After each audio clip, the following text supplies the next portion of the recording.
Hello, it's me, Connor. Thank you for joining us for this, the third episode of OGP. On the table today is Big Mouth Loud Reallusion, just as Drew Galloway wanted. I wanted to put all my Nihongo studying to good use to bring you a clear picture of this promotion, Big Mouth Loud. A lot of research went into this, a lot of poring over magazines, transcripts, verbiage, and it was all done to make sure this was a nice meaty subject for E and I to devour podcastically. So I hope you enjoy it. Also, early on, there was a Windows notification sound that plays in my recording. You will hear it, and you'll be like, oh, was that my computer that made that sound? And no, it was my computer. I forgot to turn the sounds off. I'm sorry. Anyway, let's go back now to 2006. What a year. Oh, no, not the beat! ML. Not the beat! ML. Ah! I love it. Rich boy, silly, quick, folk niggas wanna jet, shit tight, no slick, just bought a Cadillac. Throw some D's on that bitch.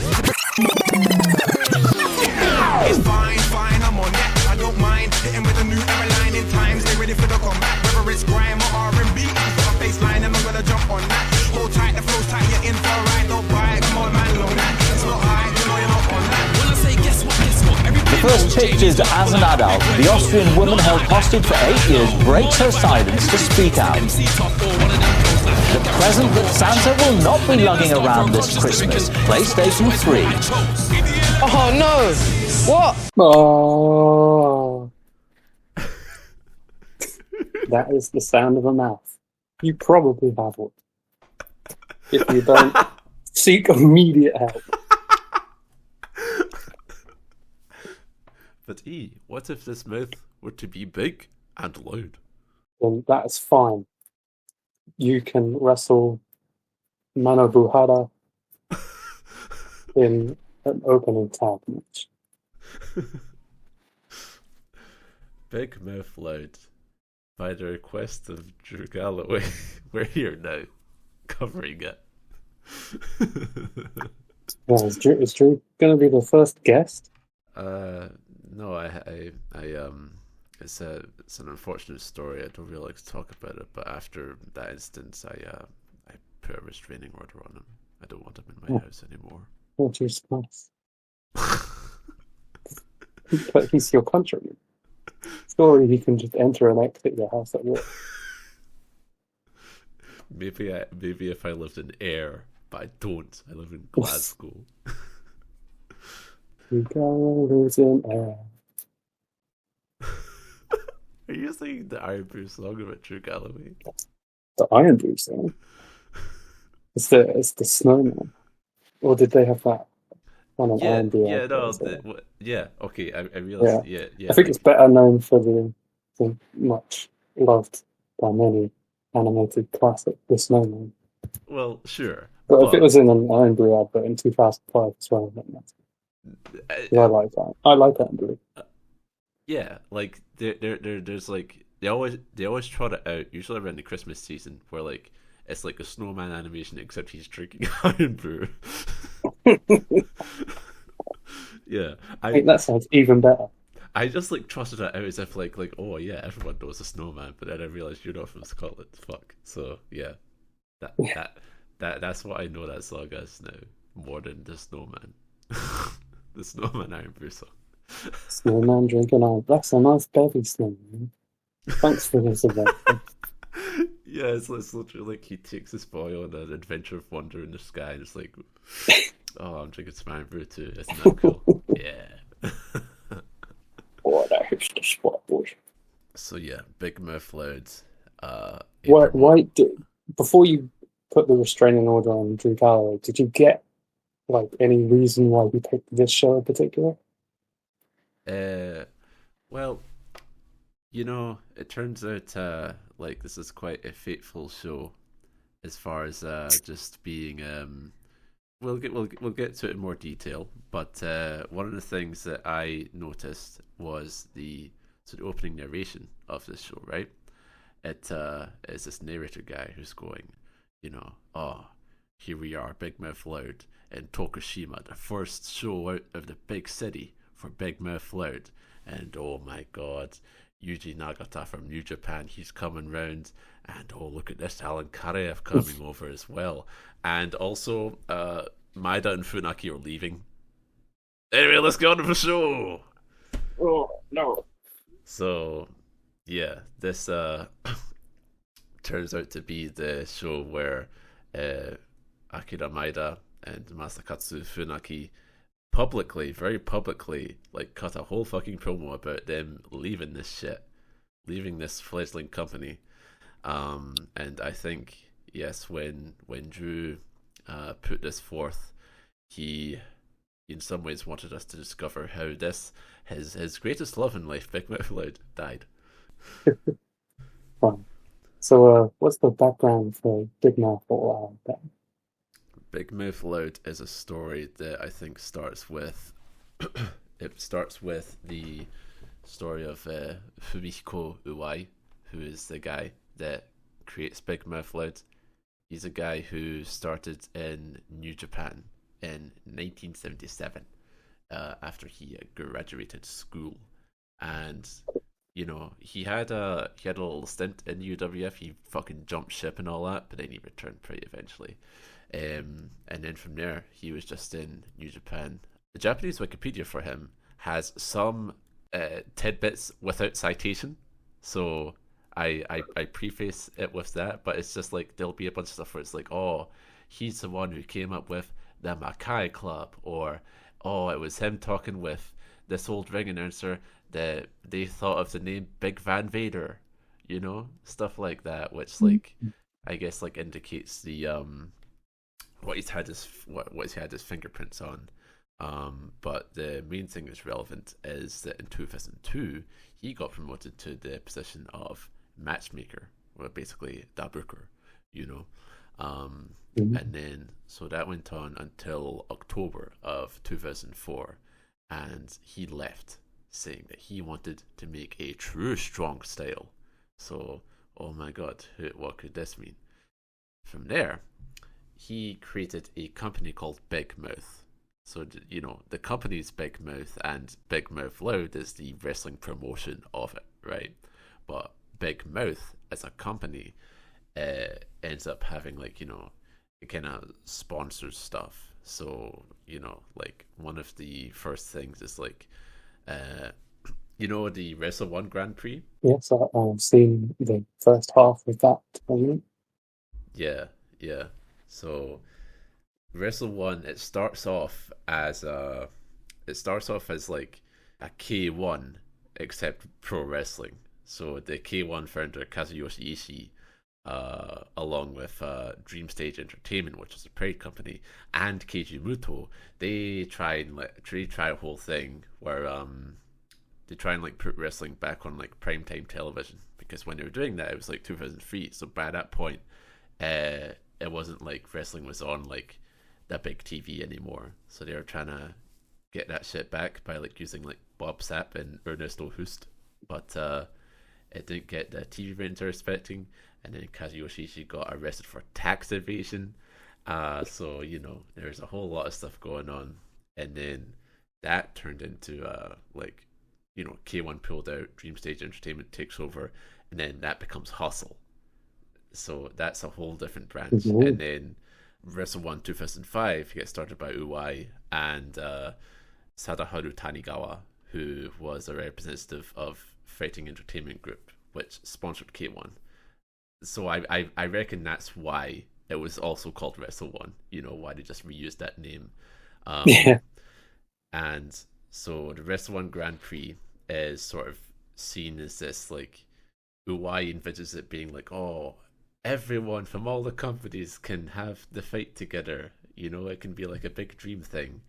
And, it does indeed do that. But one thing I saw in the 2005 April 20th edition of Weekly Pro Wrestling, it notes how the first show was scheduled for April 23rd, but it had to be postponed because they couldn't find they weren't able to get like a TV broadcasting deal for it, so they had to postpone it. And eventually, it does air on just pay-per-view. They don't get the television thing. I guess it was similar to how Wrestle 1 the first time wanted that big TV ratings, so they couldn't get that. But then they get the tournament off, and like they have all this stuff where like, oh, Hakubono and Misawa are fighting each other, and fucking Abdul the Butcher's here and shit. And then we get to the there's also obviously like Akiyama versus Shibata. That's probably like the strongest legacy of the whole project, is that match living on in such immortality for a lot of people. And it also have Mil Mascaris and Terry Funk versus Nakajima and Honma. Yes, it did. Absolutely did. I remember that. That was sick. Yeah. The tournament goes on, and the second round ends with a final four, an illustrious final four of the Great Muta, Bob Sapp, Minoru Suzuki, and Jamal, right? Yeah. And then from there, the companies that are all involved start having like movements within. So in All Japan, there are a bunch of execs and people who like split off to form Kings Road, which is a fledgling promotion that is probably quite a lot like Big Mouth Loud, except it's a lot less known. Meanwhile, New Japan gets involved with Ukes. They become the main stakeholder in Ukes, the company that used to make the games and stuff. And meanwhile, Jamal goes to WWE to become Umaga. So basically, points of contact disappear, people in the tournament disappear, and shit can't continue. I read a very amusing note on the Japanese Wikipedia take on this, where they noted that since then Jamal died in 2009, and also Muto retired in 2023. So there's no way we can finish this. we were still holding out hope until last year, but so yeah, that ends up not working out. But the ties with Sadagawa also manifest in the Heroes MMA promotion, which again, like, that's sort of related to K1. It's a successor to like K1 Roman X and all the other sort of times they kind of like edge into the MMA market. We'll see that a bit more once we get to Alan Karaev and his whole thing. And then there's Big Mouth Loud itself, which is the wrestling promotion. And who follows Uwai on this big journey is Shibata, Katsuyori Shibata, who he was said to have been Uwai's favorite boy. So he leaves New Japan. He doesn't renew his contract at the start of 2005. It's hard to say if like there's any like sign of that of that happening before it does, because like 2004, like he, Shinsuke, and Tanahashi are like crowned like the new Three Musketeers, and he's also doing this stuff where it's like, oh, I'm fighting K1 fighters, holy shit. And then he's also getting like the Kawada matches and Tenyu matches and stuff where he gets beat to shit. But New Year comes around, he ain't renewing, so that's that. And then also is Kazunari Murakami, who had been with New Japan for a good while, but then he like had an injury, and during that time his contract expired. So when he comes back up, he is fucking with the big mouth. So, and then on top of all that, Uwai gets Akira Maeda to come on as a supervisor. Now, what is your impression of Akira Maeda as a wrestler, as a person? What do you think of this guy, based off what you know? He does the great grappling, very funny person, very serious, irritable, a fucking legend, as he might say. A fucking legend, did you say? A fucking legend, yeah. A fucking legend. There's no need to say that. Yeah, absolutely. Redundant, man. So Maeda, he's a guy who, researching this as well as just like all the sort of stuff I already sort of knew about him, I really liken him to, obviously it's not a one-to-one comparison, but I really liken him to like someone with a Conrad podcast. He resembles like Eric Bischoff to me. And I say that as like a huge Maeda fan. Is it like so? UWF was like that might be the like last worthwhile use of Conrad to do a podcast with Maeda. Yeah, I agree. That's the Hey, it's Conrad. So, Akira Maeda, when you created rings, did you have any problems with erections? 'Cause if so, Blue Chew can see to that. Hey.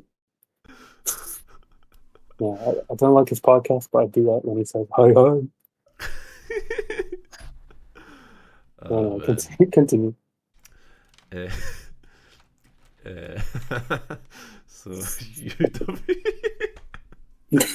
So UWF's reputation, was a promotion that did not have a problem getting up. It was like a promotion that, like, in my opinion, I think it saw the fan sentiment regarding this style of wrestling. Because I think you and I can both see old wrestling from the Showa era and think like, oh yeah, they're going to a double count out because they don't want to lose. This is so cool, and that's great to us, right? But then, like, the fans, they're like, oh, what the hell? So then UWF comes along, and like, especially the like newborn version after Maeda kicks Choshu in the face and gets fired. They're like, oh, that shit's fake. That shit's fucking fake. Inoki, he is a bitch, and I would kill him and stuff. And like, they just make this rip off of that. And then afterwards, after UWF dies, obviously Maeda creates rings, which only increases like the amount of, basically the degree to which he's shitting on wrestling, because rings is like professional wrestling network rings for like a show or two, and then it becomes fighting network things. It starts getting like, it starts venturing into, it starts venturing into the burgeoning mixed martial arts scene, and it's very unlikely that Maeda ever had one shoot fight where he wasn't faking. I guess maybe the Carolyn fight that was his retirement was probably a shoot, just because he looked not good. But but yeah, he it's just like like absolutely just detest wrestling, detest pro wrestling. And so he comes into this project as someone who I guess quite a lot like a podcaster type, romanticizes the wrestling he knew and hates the wrestling he sees and has seen since that time. So the comparison makes sense now. At first I was like, oh, very different. yeah. I'm just feeling those sort of comparisons. I think Akira Maeda would also do well with the I'm back from ever. So then we come to something which I have a lot of notes on, because I have the May 4th 2005 edition of Weekly Gong magazine in my damn possession physically, and this the main cover story on this is the Riki Pro show, which is it was Riki Choshu's promotion after World Japan got fucked off, and basically during, as far as I can see from the article, like, it was promoted beforehand that Maeda would show up, that Uwai would show up as well. And so basically the article is very flowery sort of language, but it's interesting because like, usually I think of like wrestling magazines in Japan as like being in kayfabe, but I suppose like Gong may be a bit different, where like a lot of what they talk about feels like it's like bordering on like wrestling is fake, and we know this. But anyway, I digress. Maeda and I turn up. They watch the show on a monitor, and then during the break, Maeda comes out, and then they have a transcript of his speech here, which I shall read some excerpts from. He said, "So today was my first time in nearly 20 years watching pro wrestling. I watched this Riki Pro show from the first match, and I gotta say, I felt it was kind of lifeless.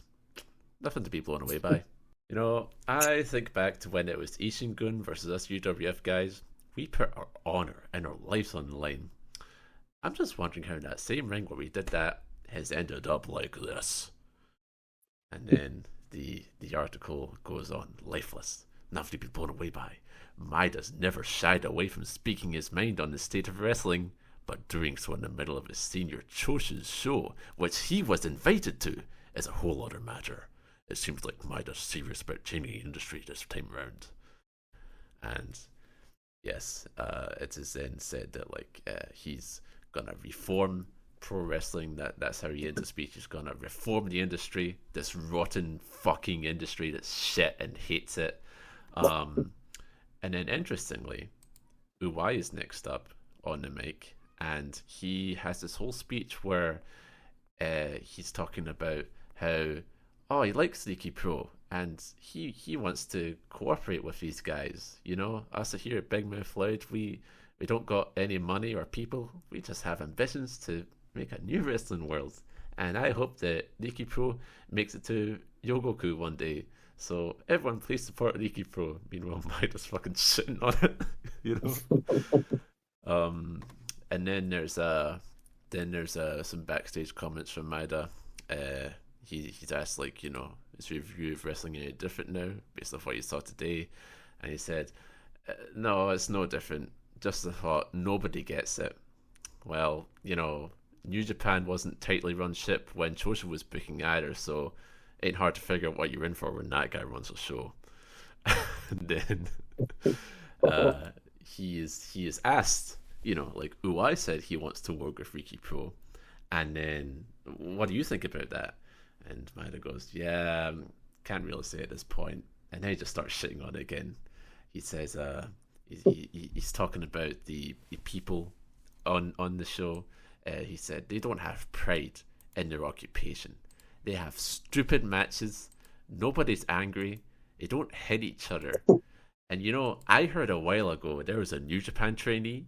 I won't mention his name. He proudly told a reporter he doesn't do more than 300 squats because it's a waste of time. I was dumbfounded.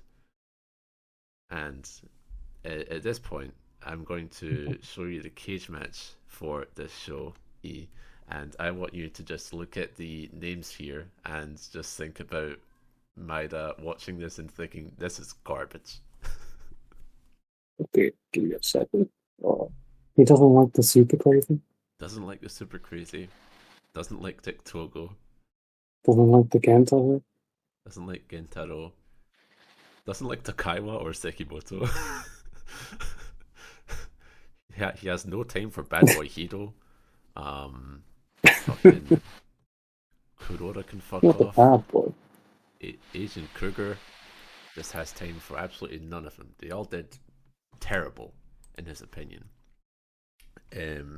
So before I go on much of this, like, what were your sort of like experiences with Big Mouth Led before this? Like, what did you think of all that you saw? So with much less context than you, I checked it out in like 2018. If some people were tweeting about it or something, and I realized there's like only like 10 shows or something, or even less, all on YouTube. So I watched it with my partner. There's some strong Shibata matches that I remembered. I remembered Alan Karaev from this show very well. I remembered the funny, like, usually it was the second tag where there'd be like old guys headbutting each other or something. It's a good time. Yeah. I also remember AJ Styles as Pete Williams, of course. Yup. Absolutely. But yeah, so it's a very digestible promotion. It's like the cult UK sitcom of Grapply. Yeah. You know, something I've thought a lot about is just how the perception of Big Mouth Loud is, as far as like, I don't know, I might just be like taking like my circle and just like extrapolating it into like, this is what everyone thinks. But I feel like if you if you're a wrestling fan or who knows what Big Mouth Loud is, you probably think of it as like, oh, it's this epic Enochiism promotion that was like trying to do shoot style and shit. And then I feel like you watch it. I think 2018 that was almost the theme of our Twitter time. Yeah, like it became such like almost like a buzzword, you know? Like it went beyond its like actual material substance and just became like, oh, I need that Big Mouth Loud feeling, baby, you know? Remember Kermit Dick? Oh, absolutely. Kermit Dick. Kermit Dick and Drew Galloway, they won the BML Tag League. The Big Mouth Loud Tag Team Champions. Kermit Dick and Drew Galloway. Yeah. And I feel like the actual substance of it was that, like, you know, you kind of see it there from just like how the dynamic is between Uwai and Maeda, because like Uwai was fucking booking like New Japan like a couple months ago, so like whatever New Japan was doing in like 2002, 2003, 2004, like he's gonna be fucking like, yeah, that my instincts tell me to do this, you know. And then you add in the idea that, like, you know, like they're like starting from scratch. They've got like 2 guys, and they have to like bring all this other shit in, like you know, like, oh, they have to like get like Osamu Kido out of retirement. He comes out of retirement to sign to Big Mouth Loud, and it's like, okay, you're starting a new strong style and you're using an old strong style guy.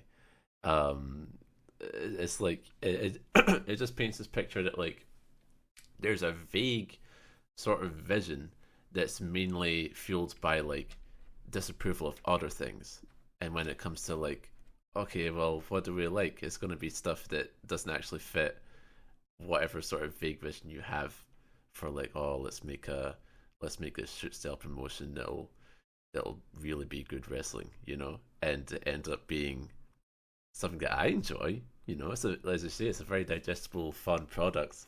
But like, you know, at a certain point, it's like, well, what are we doing here? You know? Yeah, like I said earlier, Aegis tells us to put you in Roman TNA Impact, not Bird on there. Yeah, it's not quite like, obviously this show, it's got shooty flavour to it, but it's just like old man high thing. Yeah. So we come now to Big Mouth Loud Reallusion, the show from Tokushima, and as referenced, like, you know, the show begins.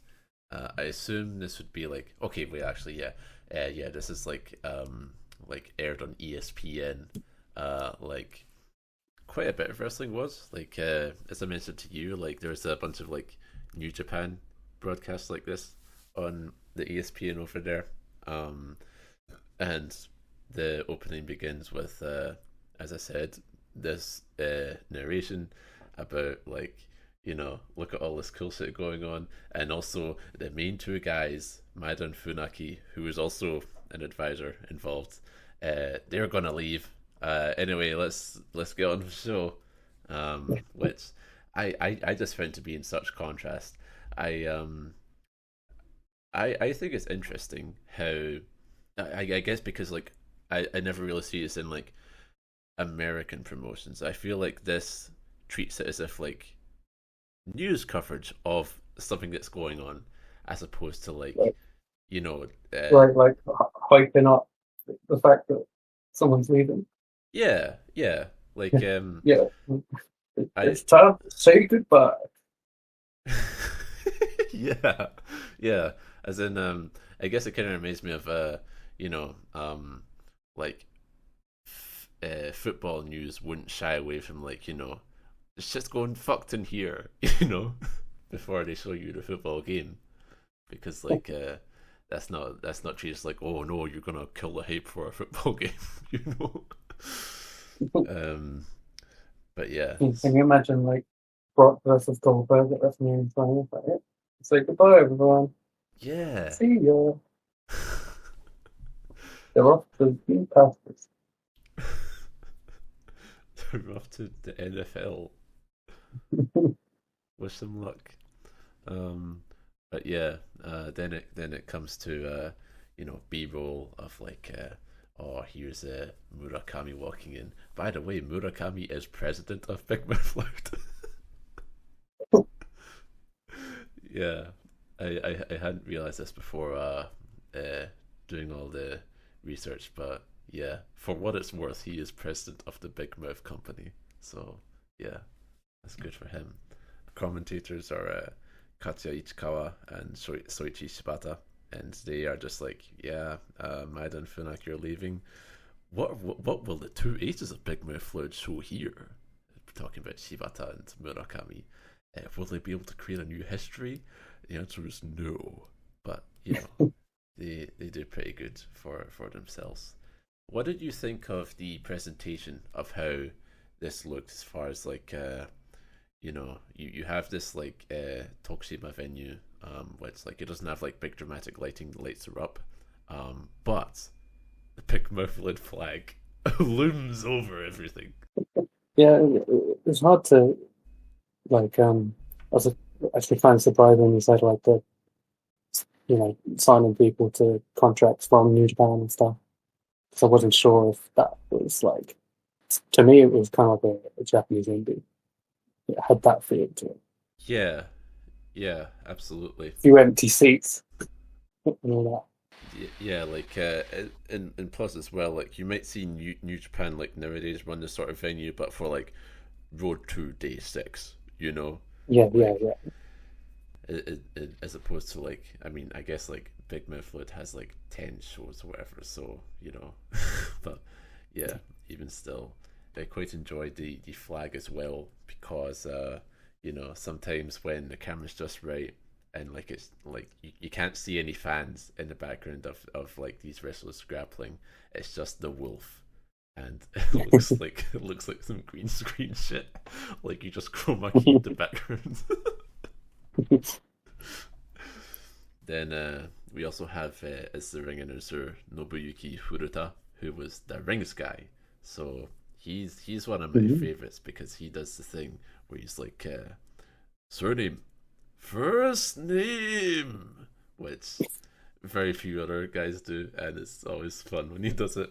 And I couldn't help but think, he did rings for so many years, as well as UWF, and now here he is doing Don Arakawa matches. That's right, baby. The Godfather? The Godfather. The undercard, the Kido-san. So, yes, that is our opener. Don Arakawa and Munenori Sawa versus Osamu Kido and Manabu Hara. Don does come out to the love theme from The Godfather, because that's how he rolls. He's also announced this, he doesn't just belong to Big Mouth Loud, he is somehow also still signed to SWS. Oh, wow. So, SWS. What did they do in the 2000s? Fucking nothing. They died. But it's getting paid. Wow. Yeah. And fun fact as well, the ref here is Shibata's dad. What? Yeah. He didn't ref the main, does he? No. By that point, it's Marty Asami. Very good. Don't want any cross allegiances now. No, absolutely. New Japan's really lost sight of that. Nowadays, they just let Red Shoes ref his son's matches it's no problem. They weren't allowed it back then. They weren't allowed such conflicts. But yes, we now get to this match. What did you think of it? It was good fun. Obviously, the energy picks up when it's Hara and Sawa, but I do like the old man antics. One of the best Don Arakawa matches I can think of is from that big British Dreams Tokyo Dome show, where it's him and I want to say Carl Greco versus Fujiwara and Yuki Ishikawa. I might have the tag partner specs up there, but effectively the dynamic is Don Arakawa comes in and does comedy with Fujiwara, and then he tags out. They both tag out, and then Carl Greco and Iizuka just have a serious grapply. Yeah, and there's a similar feel here. yeah, I liked Arakawa karate chopping in the fingers. Yeah, between the fingies. Yeah, then like Sawa and Hara come in, and it's kind of vamped up because like not only do they grapply, they do the bachi, they beat fuck out of each other.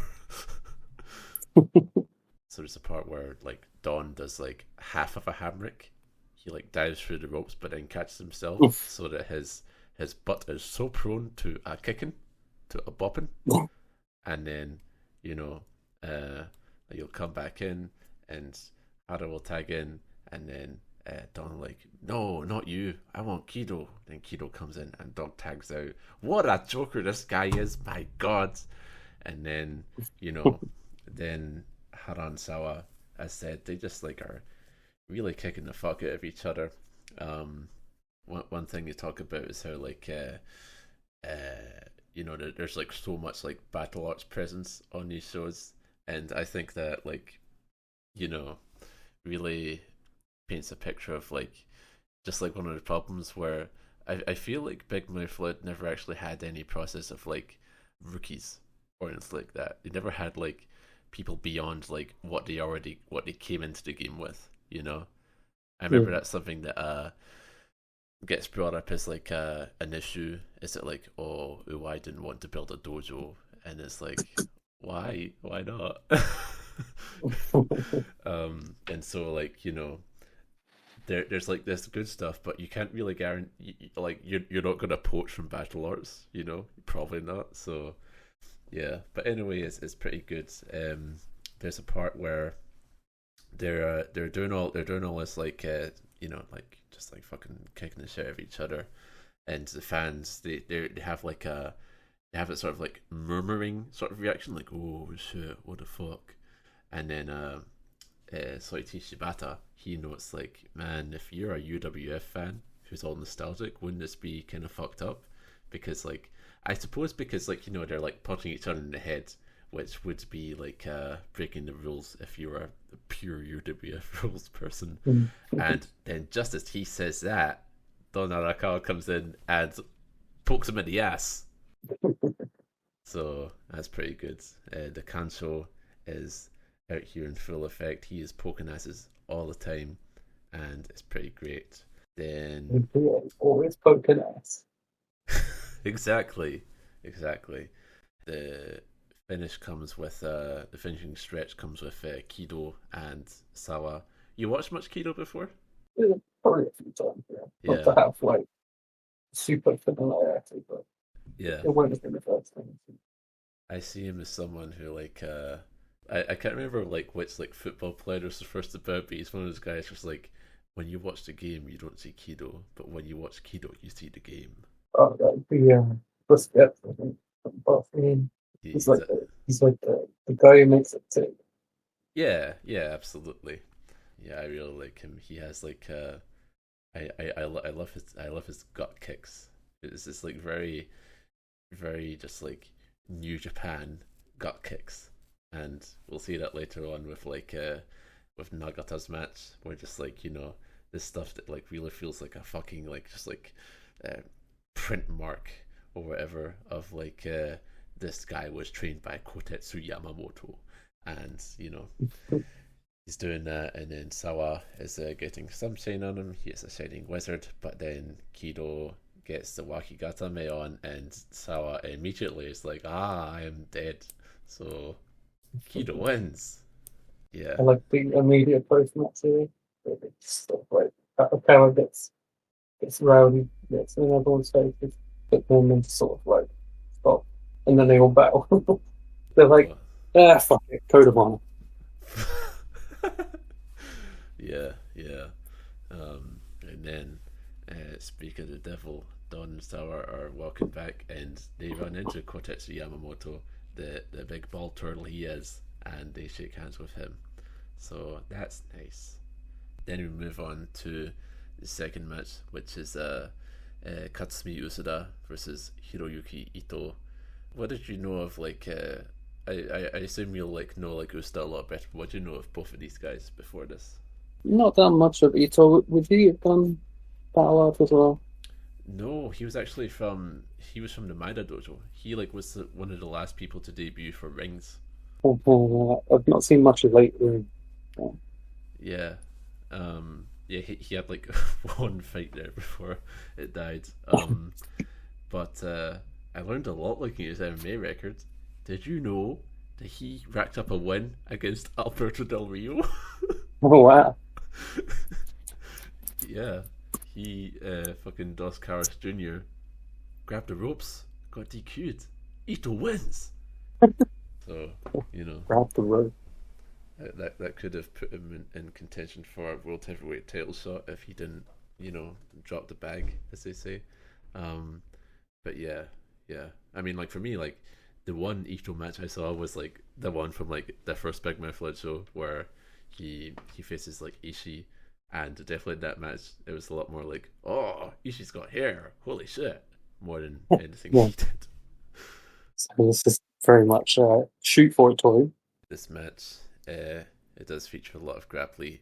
Usuda, I feel like he's a son of a bitch. He was a son of a bitch in Battle Arts, and he's a son of a bitch here. He will like pull on the heel, and then there'll be a rope break, and he lags on it. So Ito like has to like kick him off and stuff. And then there's a part where Ito goes for a crab, and then Usuda, he just has to hit that heel, man. He just counters it into more heel holding. So much heel holding on this show. The heel was held, and I thought Ito was not too impressive in this match, I must say. What do you think? It was alright. It felt a bit exhibition, but fine for the placement, I guess. I'm thinking about the part where like he like Usuda is like really sort of on top of him. Arakawa just like kicking the fuck out of him and shit, and then he like manages to like get him out, and then what he does is like he like cocks his fist and goes like grimaces, and then Usuda just counters and hyperextends his arm, which is pretty funny. And then like there's also a part where Funny when he does get the hurt arm, but he can still mark. Yeah.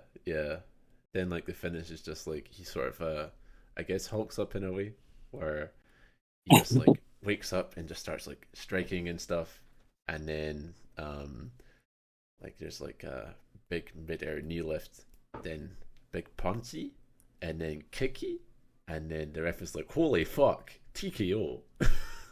So, all right. Yeah, Usuda like stands up after his first concussion, like Bart Gunn style, and then he's like 10 seconds later. Yeah. I suppose like if Big Mouth Loud had continued, then Ito would be a guy of note. But as it is, like he's in this exhibition-esque match, I feel like there's there are people who are over on this show, but like I mean I don't know, maybe it wasn't supposed to be like a thing where it's like, oh, this is a big coming out party for Hiroyuki Ito, but I did definitely notice like the crowd's a bit dead for it. Oh yeah, definitely. Yeah. And I mean that's I guess when it's like grapply based stuff, that's sometimes fine. But I did notice that in this match. Yeah, absolutely. And it was not the case for the next match, which is Tatsuaki Nakano versus Masanobu Chris. What? One of the things that I read was that like I think this was like a bit of editorializing, but I read something where it was like like, oh, Maeda splitting apart from Uwai was inevitable because Uwai decides to use phony pro wrestling like Don Arakawa and also the Chair King Masanobu Kurisu, and man, if that's so, fuck you, Maeda. Chris is awesome. I like the start here. Kurisu is like, here, have a seat. He throws about 9 chairs into the ring. Before Nakano even comes out, he's just throwing shit around. Yeah. Yeah. Nakano does not sit, and that is the basis of this fight. Yeah. I'll stand, thanks. Yeah, like Nakano comes out. I I love his theme here. It's just like a bunch of guitar noodling. It's really awesome. Nakano has like such a fucking presence to him. And the one regret I have is that like his nose did not explode like a tomato. Because that's usually my favorite part of the Nakano match, aside from the merkage. Is that like his flare flop? His nose explodes. I guess so. Yeah, it happens a whole lot. There's like so much like kerfuffle before the match even starts. You know, of just like the chair throwing and stuff, and then eventually, I always love when it happens where like there's all this stuff, and then eventually it's just like, okay, let's get the ring and as they go out of the way, you know. Just look while all this stuff is happening. So then we gets into the ring. This match reminded me of you ever seen like that to bring it back up again, that like SWS fight between like it was Minoru Suzuki, a young Minoru, versus Apollo Sugawara. I don't think so. It was in fact the same show as Earthquake and Koji Kitao having the eye poke thing. So it was indeed a cursed show, but it was like that's one of the best. Absolutely, I love that shit. I jab your fucking ass. But on that same show, like something that like didn't even make the damn fucking like commercial race of it. Like, you know, obviously we have like Kitao versus Earthquake, but Sugawara versus Minoru didn't make it. And you can watch the handheld version of it where like, so Minoru by this point is in like Fujiwara Gumi and stuff, and he's already been UWF, and he's like fucking like stancing up. Meanwhile, like Sugawara's like, when are we getting to the collar and elbow tie up? You know, like they're just out on absolutely different rhythms, and Sugawara's like, what the fuck am I supposed to do here? You know, and eventually just leaves. And obviously it's just not going the same, but it's quite it's the same show. It's the same show. SWS was I need to yeah. To just like no communication. So like it starts pretty similarly where like, you know, like they're on different rhythms, stuff like, you know, like Nakano is like doing leg kicks, meanwhile like Kurisu is trying to go for a lockup. Then like he starts kicking back, does Chris. They like go into the Grapply, and he like Chris counters a sleeper with like another holding of that heel. We love holding a heel here in Big Mouth Loud, and he uses the ropes as actual leverage. Like, you know, most times I've seen a submission where like they illegally use the ropes. I have a hard time like thinking like, okay, how does this help? But he actually uses the rope as leverage. He leans back because he's bouncing on the ropes. So you're saying that this was like a miscommunication kind of match? No, not at all. No. At all. Okay. I'm just saying that like initial moment reminded me of that miscommunication match. This much is a successful match. I did like them beating the fuck out of each other's legs, and then wasn't sure what the referee deems Nakano to have gone too far for some reason. No. And it caused the damn DQ. Nakano wins by DQ. I think I think the ref like sees the chair shots and it's like after a while it's like, you know what? That was out of order. I'm DQing you for that you did like a minute ago. Oh, what? With like the 30-second delay while Nakano was on offense. Well, that's just out of order. Come on. Yeah, I mean, like, actually, I've mulled it over, and I think that was not acceptable. It's my right as a referee. Clearly, you've gained an unfair advantage as you get your ass kicked. They're good chair shots too. They're worth getting DQ'd for. I I really liked. It's like he does Chris on the outside to Nakano's back, and then Nakano he bends up, but then he sees that Chris is going for another one, so it's like, oh, let me just bend back down again. I also did quickly. Do you remember that it was an old GIF of a TNA moment where Scott Steiner's he's gonna bash Christian Cage's head against the apron, but then Christian goes too early for it. Oh, I think so. He just sends himself into it. Yeah, there's a moment like that, just like that on steroids, where Chris goes to throw Nakano at the ring, and then Nakano head drops himself. Just there's a flare flip onto his head, and it's pretty good. Scott Steiner, but on steroids. Yeah. So yeah, as you said, Nakano is he's in the middle of being fired the fuck up and literally murdering Chris with a guillotine when referee Shibata is oh, that was no good what you did, Chris. DQ. So it ends like that in just a couple of minutes. I think it's real good stuff. I think they should have booked Chris so much more to you know what, if Maeda's leaving here, I'm making Chris the ace then, because fuck you then, you're not even here anymore, you can't tell me nothing. And so speaking of that, we come to the fateful moments. I'm curious now, obviously you wouldn't have had any sort of context or anything, so when you saw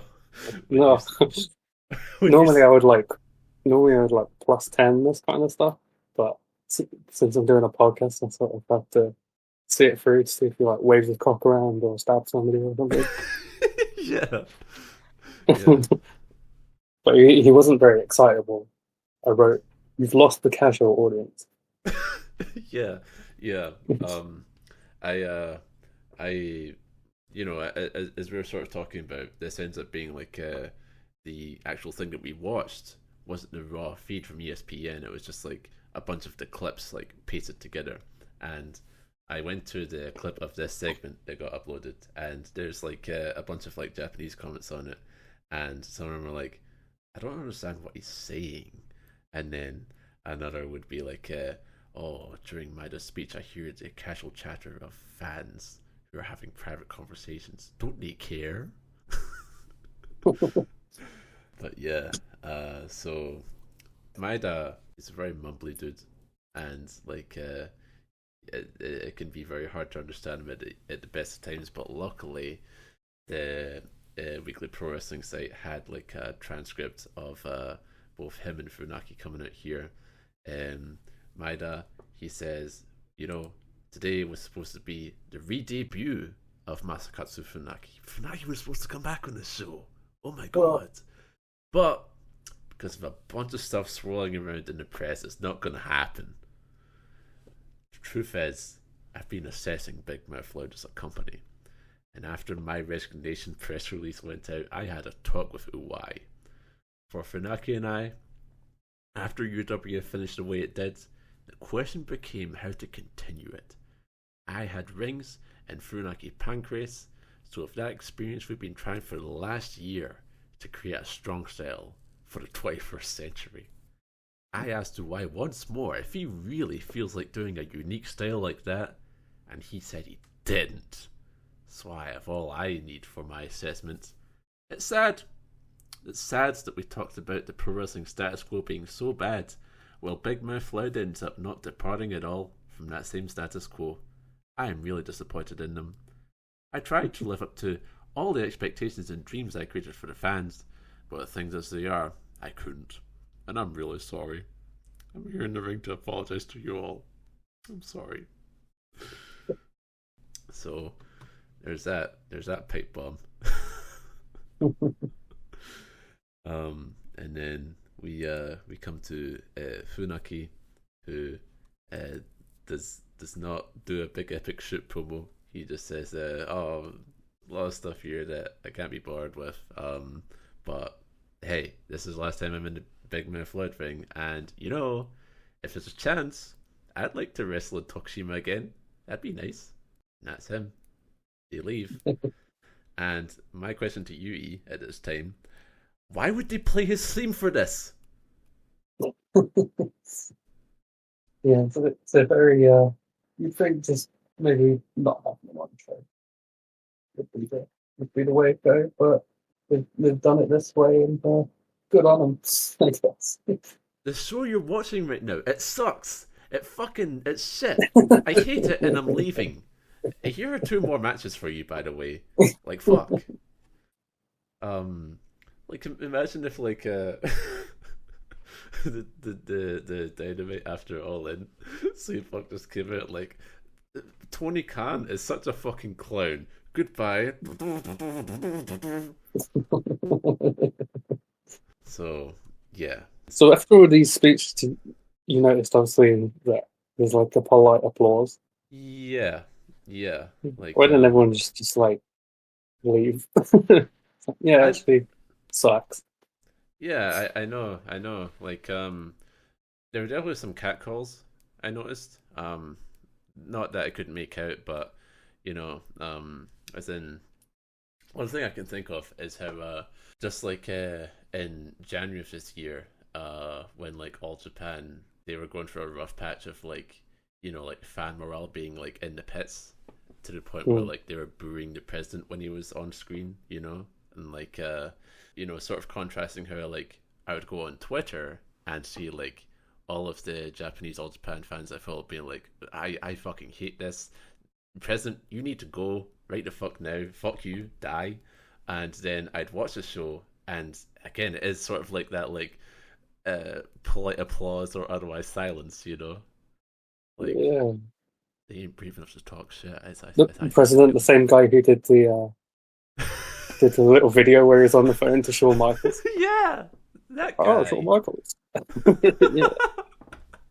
And he had his hose with him. He has his hose with him.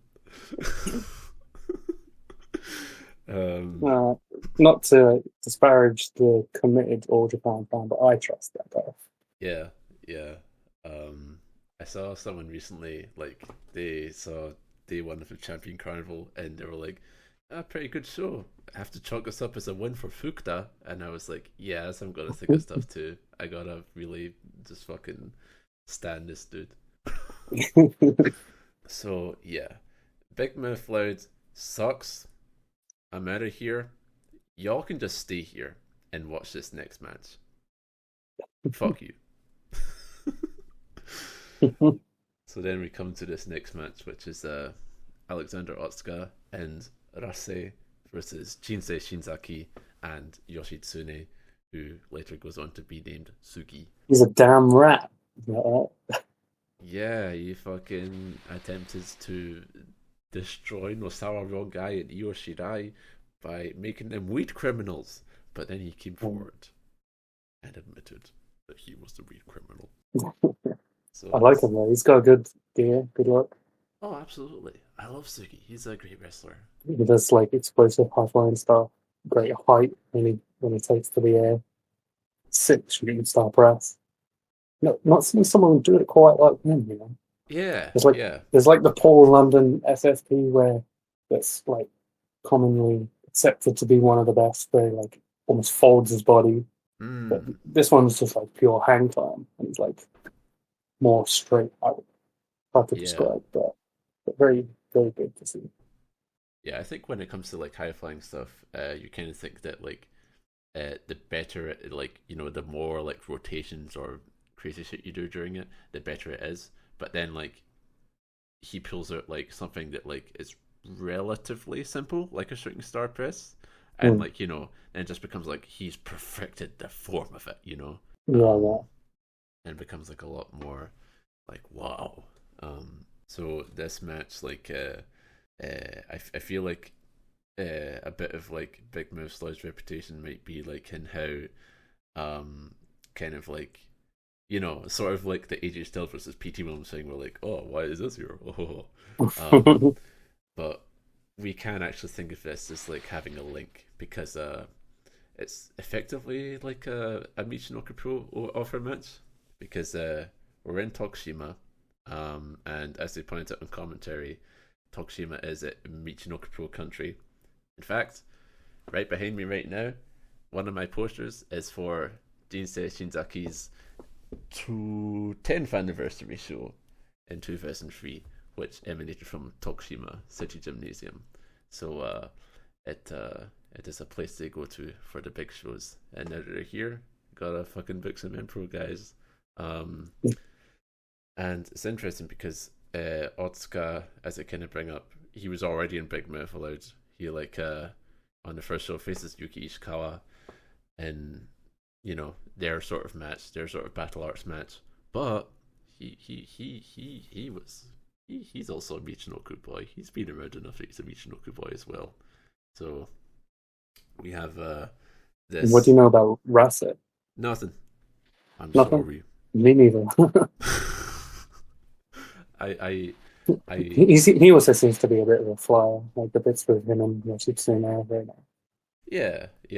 It's a very like segmented sort of matchmake in that way. Shinzaki as well, as they note, like has already started Sendai Girls by this point. He's already moved into the world of Joshi Puroresu. So, you know. What did you think of him here? I quite liked him, you know. I saw someone recently who said who they posted him in ECW, and they described him as being like, it's like he is simultaneously in slow motion and also double speed at the same time.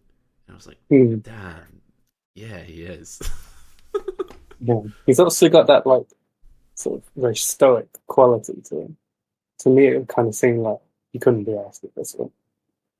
He's seen the speech beforehand. He's like, I might bump, might not.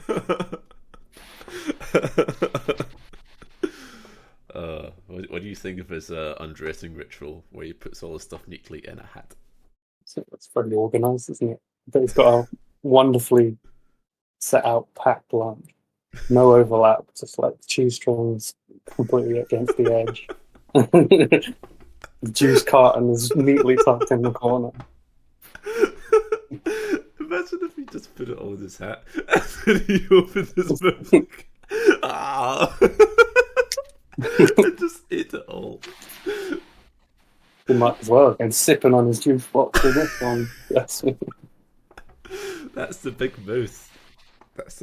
Yes. Well, you gotta make your mouth small to sip on the juice. It's no good if you're just like, oh. Oh man. So Shinzaki and Otsuka, they beef, and Alex wins the beef. He shoulder blocks him, and Shinzaki takes a bump, and then Masming tag in. They start a flipping. Yoshitsune, he has the first like note I take of his like acrobatic amazement is you know, he does like a feint. You know, he's like about to dive, but he's like, oh, just kidding. And the way he does it is like, he does a no hands one, so it's like he runs and then just like flips as if like you took a fucking like babushka doll and just like, you know, turned it upside down and then returns to standing. Yeah. So that's really good. I quite enjoyed when the juniors were in with the heavyweights because the heavyweights ended up really clubbing the shit out of them. I also noticed how like, because I feel like Yoshitsune or Sugi is someone who like, he has like so much flash, but like he's by no means like someone with the sort of like charisma you come to expect from people like that, you know? Like he never plays up to the crowd or never does that. So like it's very like odd in a cool way to like see his heat segment where like he like will do a springboard flippy thing and then go into a chin lock, you know? So he does indeed have Rasse in the heat, but then Rasse gets a moonsault off into the hot tag, and then there's a nice delayed suplex from Alex. Then as he like goes for a pin, Shinzaki comes in, breaks it up, and he tries to pull Yoshitsune into his corner, and the referee's like, "No, dude." Which, you know, yeah, it's just fucking illegal. It's just fucking illegal. And then when Shinzaki does get tagged in, his hot tag is like that brain chop and the thrust kick and shit. There's this dive that Yoshitsune does, and I wonder if you notice this too, where like he does it onto Otsuka on the outside, and like fucking he like I feel like he like almost like messes up like the distance, and he like corrects it, which then puts him in the pathway of the guardrail. And so he like comes down on it, and then like when he gets up, he like almost like fucking just like faints backwards in, I assume, agony. Did you like the SVR 2007 tribute when Rasse tries lifting Jinsei Shinzaki? Oh, I didn't notice that. That's a good touch. Yeah. Good touch for the gamers. It might have come out at this point. Yeah, he was probably very influenced by the release of Exciting Gave Pro it- Wrestling 7. Gave it a spin and thought, oh, I'll use that. I too am small, man. So yeah, he's trying to lift Shinzaki a whole lot, and Shinzaki's like, "Nah, I am heavyweight. You are cruiserweight." Haha. But then gets him up to just do a facebuster before he does a dive. So a bit anticlimactic. But so he does that, and he does like a 450 knee drop, and then Jinsei immediately just like grabs the tag rope. It's not a big dramatic thing. It's like, I am holding rope now. Count one. You know, so that's pretty good. And then it's time for I thought that like the giant swing that Otsuka does here on Yoshitsune was perhaps one of the craziest giant swings I've ever seen. Because like fucking, it's almost as if like, you know, there's been a lot of giant swings of like big guys, right? But I feel like with a small guy, it's like a lot more vivid what's happening, because like he starts off like there's not like the whoop thing. Like he just literally starts off like he's about to do a busted crab, and then propels him and starts swinging this human being around. It looks just like whoosh, and then after all the rotations, like Yoshitsune is dropped, and he starts selling like you know that scene in RoboCop 2 where like they like fuck him up and like drill his brain and stuff. Okay. Yeah, he sells like that. And then like thankfully he's alive enough to like roll out of a suplex, and he just fucking slashes Alex's back of the head with his foot. Just a fucked up looking kick. Receipt for getting swung around like a baby. And then you know, after some more to and fro, it is Yoshitsune doing a stiff ass 619. Then Shinzaki does that big prayer power bomb, and then just as you said at the top, big beautiful shooting star press from Yoshitsune to get the win. And yeah, I thought this ended up being a nice wee match to turn away the naysayers like Akira Maeda.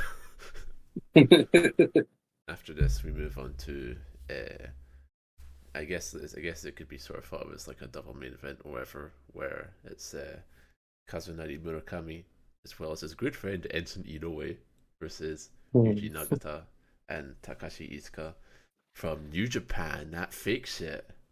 So holy fuck. Yeah, how did this match look to you going in? Very interesting. Obviously, Murakami and Iizuka have also been on the opposite sides of one of my favorite tag matches Yes. at the 2000 Dome show in New Japan. Yeah. Absolutely legendary match. Obviously, with the Ogawa Hashimoto rivalry coming to a head there, fucking sick. Yeah, it's absolutely fucking sick. We now see like I feel like Murakami in that match, like he so well like portrays like being like the fucking shitty little sidekick of Ogawa, where like, you know, Ogawa like he's this agent of chaos, but like, you know, at crucial tip points you can see like how he is in control of it. He controls this. Meanwhile, like Murakami is like the fucking like shithead who like will beat the hell out of you, but then like he can just easily get fucked up. You know, if you just like persevere through it. Meanwhile, now here we see him like after like a few years as like the Makai Club guy, and now he's being positioned here as like an ace, So like we see him kind of like in this different sort of role, and obviously like he has like this new friend here, Enson, who he formerly got the shit beat out of. They had that whole fucking thing going. Have you ever seen that match they had? I don't think so. Is that in New Japan? Yeah, it's like I'm sure it must be on like an Ultimate Crush or something like that, or like Enson, this guy from Hawaii who was in like Shuto and stuff, comes into New Japan, and like him and Murakami just like fucking like he like bossed Murakami up in so much. Like if you've ever seen a picture of Murakami bleeding, it's probably from that match. Right, nice. Make a note of that. So Nagata, like in the weekly pro article, like it mentions how like like Maeda's like response to Nagata's words. So there was a bunch of noise being made about like basically New Japan and Big Mouth Loud having like to and fro, and Nagata was the main guy with that. Like I remember one of the things that like Maeda's like, it's like, don't be talking all this, and then just say later like, the suits at the top won't allow me, to go work Big Mouth Loud. So there's all that, but he's here now. The suits allowed him, and it's interesting to see like Iizuka at this point where like he's not crazy yet. Still, he's just the guy. Oh yeah. I feel like you can see like he's not that. He'll be like what 3 years away from his transformation into the metal glove wearing old mad bastard. Yeah. It's like late 2000s. Yeah, I think about like I want to say 2008 maybe, like whenever like GBH. Yeah. You can kind of see him like gravitating to that crazy brawler style, but he looks he just looks like a dude.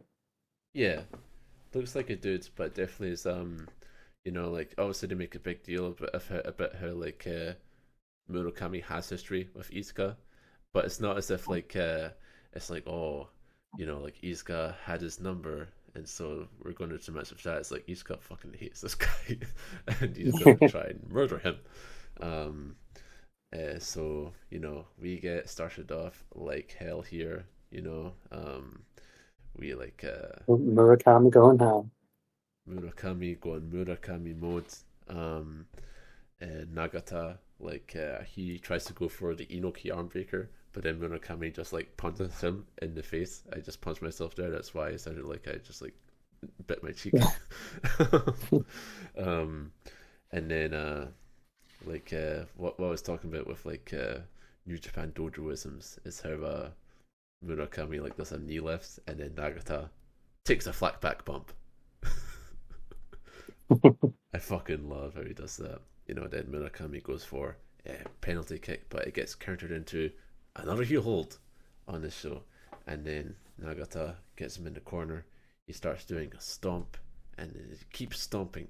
He won't stop stomping, and then the referee, New Japan's own Marty Asami, he tries to stop it, but he gets thrown, and Iizuka must come in also to restrain him. Please, Nagata, do not stop anymore. And then it comes to Murakami's face. It's like, I have made you stomp me at once. And then we come to Enson tagging in. What do you think of Enson Inoue as like a wrestler here? He sort of came off as like the other guy without trying to sound disrespectful, because I really love this match, but probably the guy I've got the least notes on. I'm trying to see if I even wrote his fucking name on my notepad. I don't think I did. Oh man, fucking! I found it very interesting how like there's a lot of talk about how martial artists or like even just like non-wrestling people transition into wrestling, how well they adapt to it. It's very interesting to me how Murakami is this very showy sort of guy. We all sort of think of him as like a shoot style guy, but he's like an over the top pantomime sort of like villain, Yeah. Meanwhile, like Enson comes in and he just like I'm gonna grab a guillotine now. Yeah. You are fucked immediately because I'm trying to win this mixed martial arts fight. Yeah, it's like it's definitely a different flavor. I really enjoy like that sort of rolling around he does with Iizuka. Like yeah, that's the other thing too. Just like it feels like it really does feel like you're just like actually fighting someone. Like if you were fighting somebody in like a game and like they were being like unkind in their winning ways, because like I'm just thinking about when like Iizuka takes them out and Enson starts fucking punching his kidney. Like that, man, that's rude. Don't do that. And God, I love that point where like Enson he like does this ground and pound, and then as he's getting up, like he just happens to step on Iizuka's face. Fucking crushes it. That's always like some of the most painful looking shit in the wrestling when it's just like accidentally caps on it. Oh, of course, yeah, because like there's quite a difference between like distributing your weight when like I'm gonna kick this guy versus like I'm gonna walk and there happens to be a guy's face there. Yeah. I remember sending you this clip of like I think it was Otis going into the ring on Raw or something, and he just like accidentally just boofs Kofi Kingston or somebody in the face with his elbow. It's just like, oh, that looks like it sucked worse than like a fucking powerbomb off the top rope. Yeah, absolutely. Then Murakami comes back in, he's going off, beating the fuck out of Iizuka. Then he throws him over to the corner. Nagata, get your ass in here. And Nagata does get his ass in there because they have to do some concussion theater. Nagata does the slappy, and Murakami does the punchy. What did you think of this whole exchange? Which went on for like a minute. Yeah, that's some good stuff. Yeah, I quite liked it. I quite liked the slappy and the punchy. Are you a fan of Nagata? I've read some sort of mixed comments on him in the past, but I'm a fan, Jane. Yeah. As in, I feel that like a lot of times when it comes to, I guess those sort of judgments of people, like if someone were to like make a case to me like, oh, like Nagata sucks, he like has all these bad habits or whatever, it's not somewhere I can respond like, no, you're wrong, he's so great. But like I don't feel animus towards him. I watch him and like I think he's like cool, Yeah. And like in a match like this, like he does very well. As I said, like I always love just like his idiosyncrasies.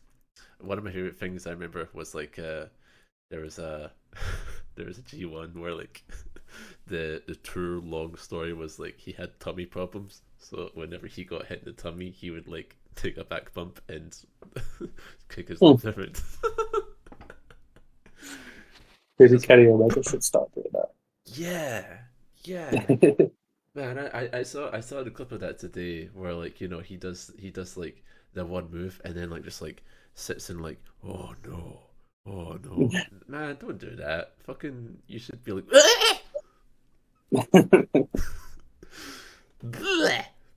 just start vomiting everywhere. I think one of the main criticisms that I hear of Nagata is that his punches aren't great, but he goes with the slaps. So yeah, it's all great. Yeah. I think that's explained by punches aren't allowed. You shouldn't be doing punches. You shouldn't be good at them. So yeah, they move on to kicks eventually, and then Nagata goes for his backdrop, but it gets countered into the Harai Goshi, and then Murakami gets a sleeper hold put on. He gets the grapevine in and shit, gets the legs hooked and all that.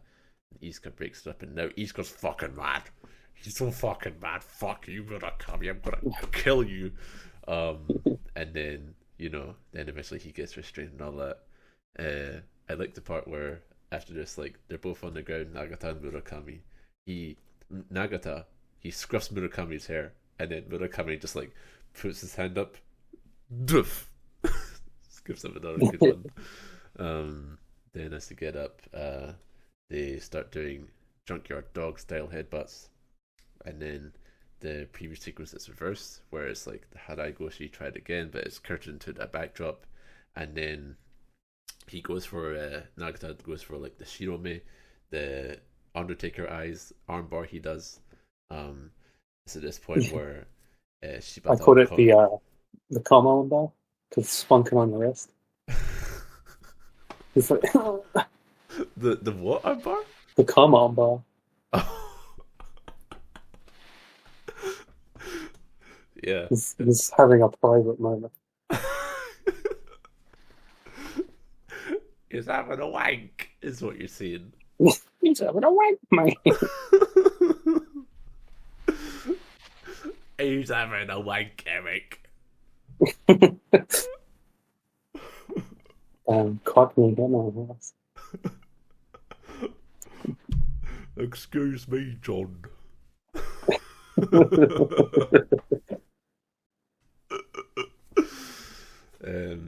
So yeah, he's got the wank bar on, and it's at this point where Shibata on commentary, Soichi Shibata invokes, oh, is this just like Inoki versus Andre? Because the one time that Inoki got a clean victory on Andre was with an armbar like that, and unfortunately this is not the finish here. Enson just fucks him off. He fucks him off, and then like Enson he tags in and gets this armbar, which Nagata sells like so dangerously. He's like stamping his feet because he's like, no, it hurts, but me no want tap out. I think that's good selling. There's like I like the way they work towards the exploder here, where like Nagata tries for it the normal way, and Enson just like he's not playing around with this fake wrestling bullshit. He just guillotines him, and so then he like gets on the ropes, I think, to try and like hangman him, just like hang him there when he's in the guillotine, and then Nagata has to get off like it's like some kind of fucked up suplex, which like I guess is the exploder. It's very nice stuff. Some more wrestling game shoutouts here, because Iizuka tags in. What does he do? A wake up taunt. Wake up taunt for a drop kick, and he drop kicks Enson, and then Enson like repels into Murakami, who tags in, and then he starts smirking Murakami, but then Murakami just punches him in the balls and then in the face, and it's all pretty great. He takes his gloves off, and then the Merculating starts, and they're all just beating ass. They're all beating ass and like fucking like holding each other's necks and being like and being in the ropes and stuff. And what else could occur from this? But the referee decides, no contest. You're kicking too much ass. No contest. Yeah, was it like a time limit, or it's just like, no, I don't want to referee this anymore? Literally the latter. Yeah. Well, like they should have fought this under Iron Man rules. Yeah, they really should have. What do you think of this like as a finish? It was what it was. But I loved the match, and I think once you do so much cool shit in a match, I'm not especially bothered in a match like this.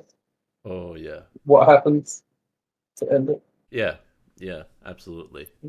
Yeah, I'd agree with that. Like, there's a lot of like real cool shit in this.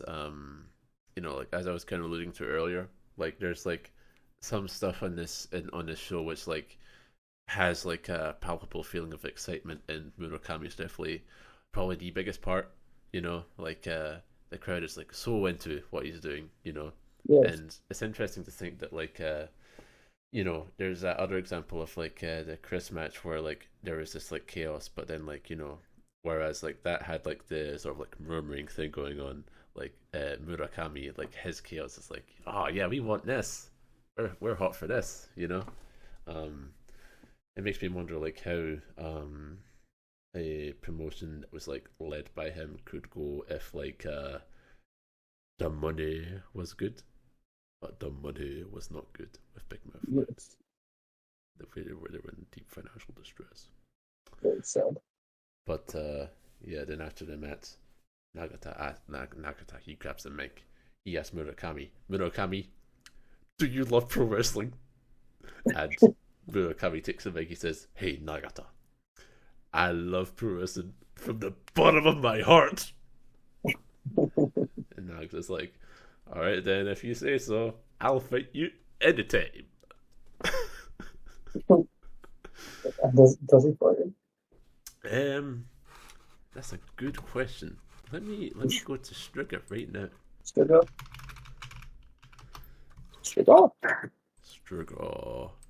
Let's see. Ja oder nein? Yes, he does. He fights him Ja! in Illusion 7. He teams with him. Oh my god. What? Oh my god. Wow, the power of Grapply love brings two Grapply foes love. together. That was the last show of Big Mouth Loud. Big Mouth Oh. Loud ends with Nagata and Murakami becoming friends.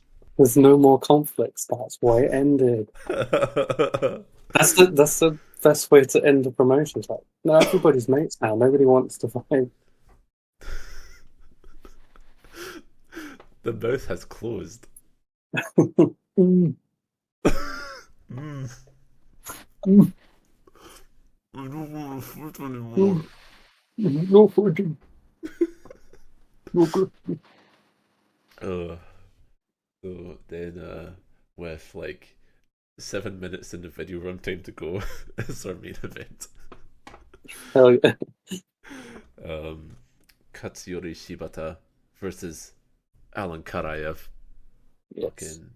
So, before this, Karaev would have had the match versus Usuda, where he puts him to fuck out with the Iron Claw. Holy fuck.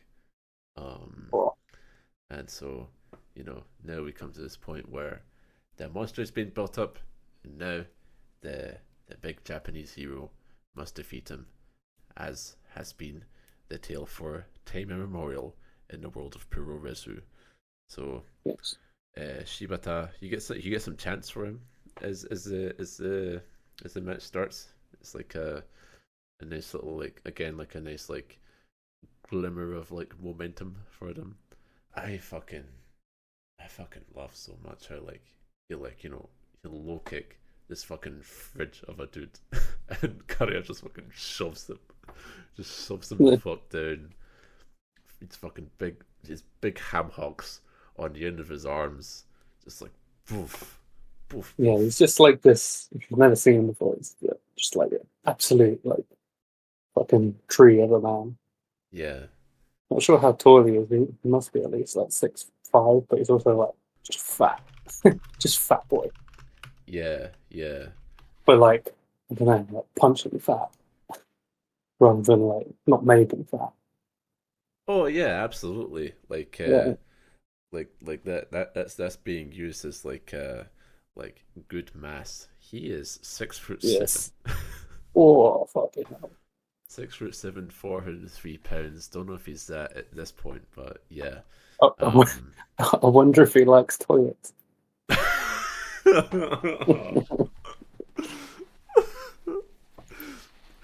Hey guys. Alan Karaev, you shit in the bathtub last time we both you. Thank for losing 3 minutes. This is Maeda here. I had to talk with Uwai, and he was like, "Could you please show Karaev how to shit in the toilet?" And from there, I'm just gone. I'm not going to do that, man. Fuck you. Let my Russian boys shit in the bath, please. Yeah,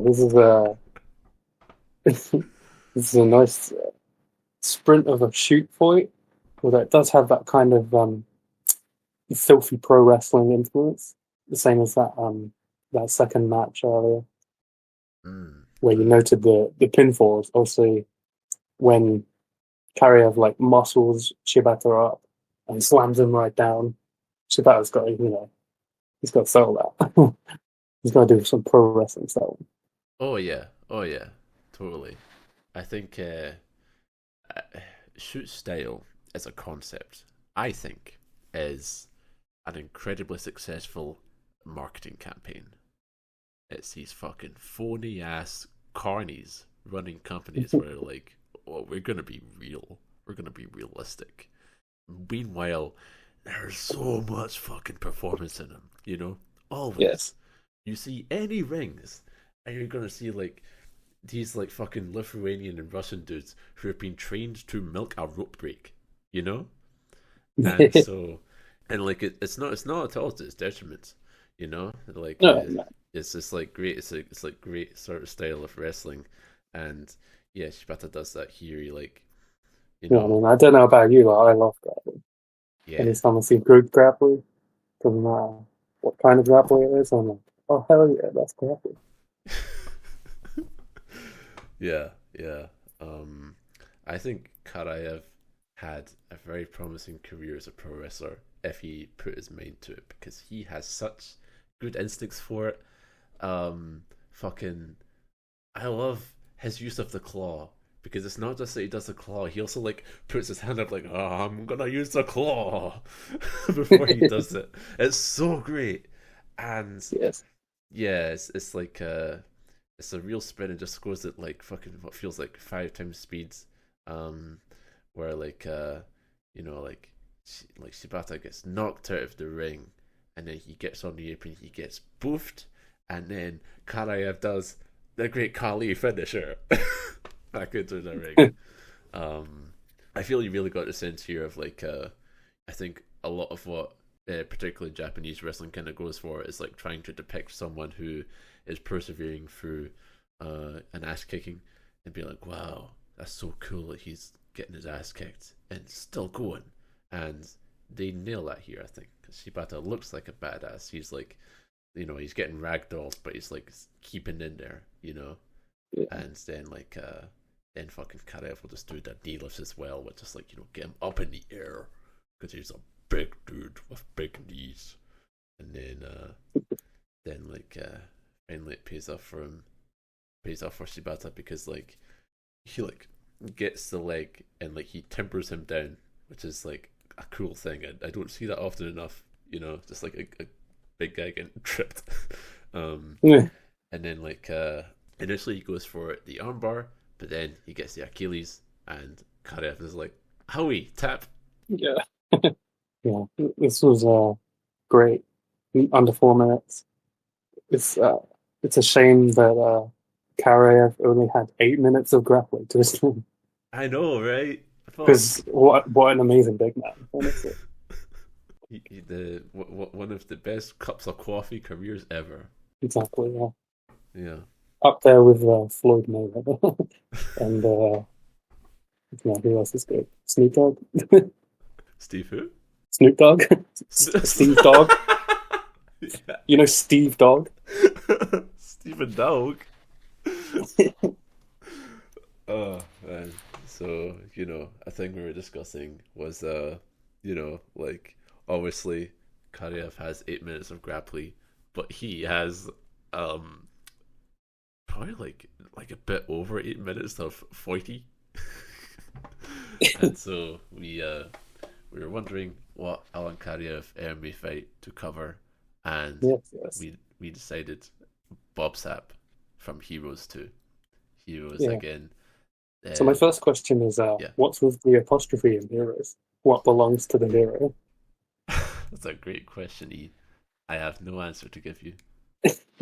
Oh, I guess it's like Rattles. Yeah.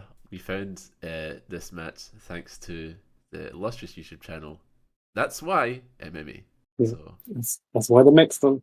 yeah, If you're wondering why we don't just, stick to, karate, taekwondo contests.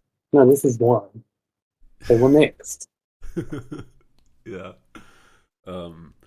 So Bob Sapp versus Alan Karaev. Much like in the Grapply and the Foity, Karaev, he's got shit to do, I guess. So he's just like always just fucking like on.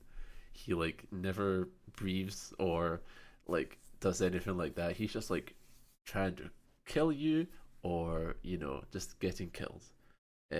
So that's pretty cool. I mean, I guess like it doesn't help that like as we were talking about beforehand. That's why MMA decided, like, stuff like sitting in mounts or entrances or anything, like, nah, that's not why MMA. I'm kind of out. I liked how I like when like you got these super heavyweights going for just going punchy mode. How like undignified they look. Yeah. It's not like a graceful session of boxing. It's very stumbly and good. Yeah, no, there's not like much grace to it. Absolutely not. Like, it was quite interesting to see that, contrasting with the Shibata match, where like like, obviously Karaev is working at pro wrestling still in the first place, but like he can just really just like like push someone around, like seemingly effortlessly. Meanwhile, here he's having to like like stab at similarly sized opponents, and yeah, it looks like some the sort of show boxing he would put on for novelties, But yeah, then eventually they go to the ground and they're trying to just like, again, there's not much grace there, just like like pulling at like faces and stuff, like, does this work? Are you gonna tap me? And then he gets stood back up and Bob Sapp gets the punch and KOs him in 3 minutes and 44 seconds. Is that the official match time? Yes. Because this video is like 2 minutes. It's funny. It's funny to see the jump cuts. Like, no, you don't need to know how Bob Sapp got out of his mouth. All that matters is that eventually, somehow, they were doing stand up again. He fucking punched him right in the chops. Yeah. And then, did you like the interview afterwards with Sapp, where he's like, not one of my best punches, but oh well, haha. Fucking buried him, man. Alan Karaev, fuck you. You went down to a 4 out of 10 punch. Yeah. So yeah, Alan Karaev, a loser in wrestling and MMA, unfortunately. But we like his fights quite a lot. We didn't note that in a very small time post Shibata versus Karaev, they were can't wake up. I was about to get to that. Yeah, because the show ends with Fumihiko Uwai himself getting interviewed. He is on the screen getting talked to by the press as main two people have left. And now there's Uwai while Wake Me Up is playing. It feels quite thematically relevant. And there was indeed a transcript for this too. So Uwai, he's talking to reporters. He says, no matter what I say, I'm still going to be defiant. I leaned on Maeda for a lot, so from now, I need to work harder in remaking this reborn Big Mouth float. It's been around for like a couple months. It's all reborn. Maeda chewed me out, and Funaki, he was a bit more sorry to leave. If that's the way it's going to be, that's how it's going to be. If Maeda and all them have something they want to aim for, they can go try that. What it boils down to is, I couldn't do the Super UWF. But you know what they say, when God closes a door, he opens a window. From here we have to pick up the pieces and develop further. I'm trying to make strong pro wrestling in my own style, and I'm working with President Murakami to rear strong wrestlers for that purpose. There's nothing to really be upset about. Shibata, Murakami, anyone else, they can go do what they want in this company. So, yeah, all good. All good here. No problems. We're fine. I'm sure this will be around for many years. Many years. So as odd as it might be to refer to Maeda's speech in this way, I have a feeling that was probably like the reason for the public as opposed to the real reason. That being that like, oh, he left for artistic reasons. Because I think it's a lot more that like Uwai had no money. Because I remember one of the things that like he eventually comes out with Maeda is saying that like that Murakami and Shibata could not pay their damn rent with the money Uwai was giving them. So, then basically everything after like mid 2006 is like Uwai disappearing, running off with the money, and then like everyone leaves, and then it's very funny because like you read something like that, and then the next thing is Uwai started Uwai Station. Like I have a new wrestling promotion. So, a very funny dude indeed. And that's how Big Mouth Loud Reallusion ends. It's just this Yes. promotion that is all smiles and no money.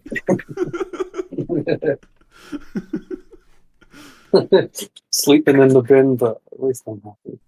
I like bins. So again, it's like I think like our perception of Big Mouth Loud is like so lionized and so abstract now. We're like fucking just we all just think it was like this cool badass promotion that like was the real shit compared to 2018 New Japan. But I think it's like a lot more interesting to like actually judge it for what its substance was and like see how dysfunctional it was. Yeah, I've enjoyed getting this extra context. Yeah, as in like I feel like enjoying like wrestling in any foreign language really. It's just like this thing where like you just engage with it on the surface levels, like oh yeah, we're gonna go out there and have a nice match and there's nothing else to it. Like I think that's like boring. Yeah. Like, It's no longer about like, this is the good Puro Grapply. Now I have that added layer of context where it's like, these guys don't have a fucking clue what they're doing. It's great.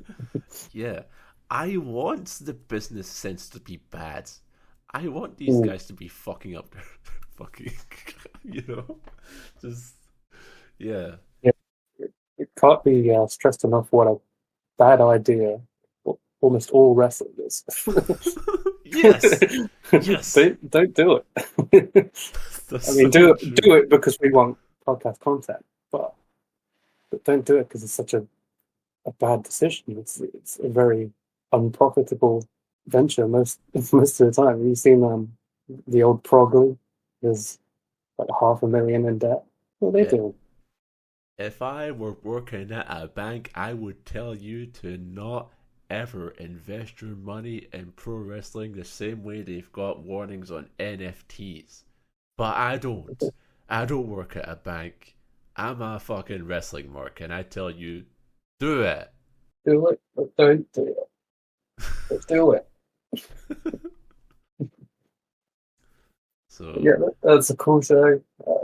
If I ever return to Big Mouth Loud, I would enjoy it more, perhaps, with the knowledge that there's a bunch of fucking chocolate sluts. I've got a clue. Yeah, like a rudderless promotion that like is guided by nostalgia for shit that was older, and has no vision for the present. So, with all that being said, it is time to feed Big Mouth Loud Reallusion into the grapplometer. Grapplometer time, pictures. Right, here we go. Into the grapplometer it goes. Come on. Yeah, you need to kick it.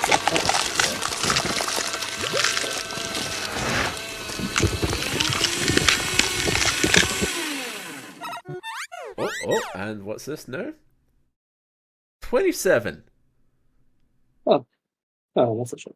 Yeah, I'd agree with that. I rate this show a 27. Yeah. That's good. Oh, good. Grapplometer wins again. Never loses. But perhaps the grapplometer streak will be in peril with our next show, E. What could that be? So for my next pick, because we're alternating picks, obviously, is it's time for some pure disdain for the fucking marks. In the Disdain Era Classic, WWE Royal Rumble 2015. Now, if you're a recent fan of WWE, you're accustomed to getting a twisty like all the time. Like every match is just like a big twisty. There is no twisties in this show. Absolutely not. Absolutely not. No twisties. This is the sort of period where Triple H is cutting promos like, oh, you know, me and my friend Mark, we're gonna stop watching. Yeah. This Rumble was the height of bad vibes, and with years as the years have went on, as the twisties have increased, we can't help it. We can't help but look back and think we had it so much better then when WWE hated us. When we were just getting fucking pummeled by Vinceism, it was worse and it was better. Absolutely.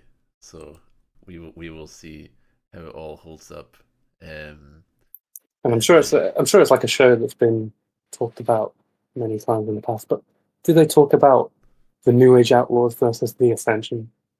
We're going to go in depth on that shit.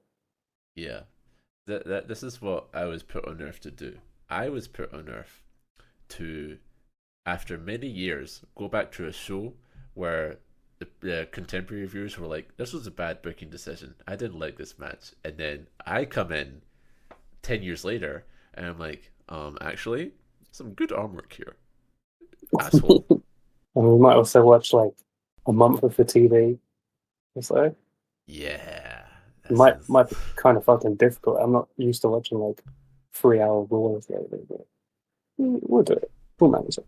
That sounds like a good idea. Are we including main event in this as well? They would all be on the network. You can have a peek. Yeah. Right, would they be? Is main event on Peacock? I know it's like on Hulu. I think so, because like the network launched in 2014, didn't it? So you'd Yeah. assume all of that stuff would be on there. It's not like the late beat where it's just like nowhere. Yeah. Let's see. And we'll never see Jimmy Cash. This is Jim Duggan. Don't remind me. Yeah, I think this is doable. We've got SmackDown, Raw, Superstars, and main events. So you want to do Void era SmackDown as well? We fucking gotta. All right. I only just today heard someone describe it how like back then it'd be like, oh, you do a singles match on Raw and then you do that same match clips a 6-man on SmackDown, and I'm like, yes, this is my SmackDown. Yeah. So much to look forward to. I'm sure that will be quite the task. So wherever you're listening, our link tree will be in the description. There's links to every fucking outlet that we are on. If you subscribe to the YouTube, then make sure you fucking hit the bell icon, because how are you going to know when an episode drops? You might miss it. Let us ding. Ding! Fucking ding! Fucking ding. And yes, we will be back soon. And when we return, we'll have emerged from the cave of 2015. And we'll be I'm a man who don't complain about the weather or the rain. I find it makes no difference anyway. Now I have but one regret that I haven't mentioned yet. It's all about the bread we get today. I can get myself a nice lobster or a nice broad apron crab. When I'm a little bit hungry, a nice little herring I've had. I can get myself a nice mushroom to go along with eggs in bed. I can get myself a nice mother, but I can't get a nice loaf of bread. No more you can. I'm a discontented man, and I don't quite understand. That's why I put this question up to you. In the world we live today, can you come to me and say just why they make the bread the way they do? I can get myself a nice turkey or a nice sold duck as well. Where there's chicken and gravy, they're the most exciting smell. With a pin I can tickle and winkle, but just like I have said, I can get myself a nice funeral, but I can't get a nice loaf of bread.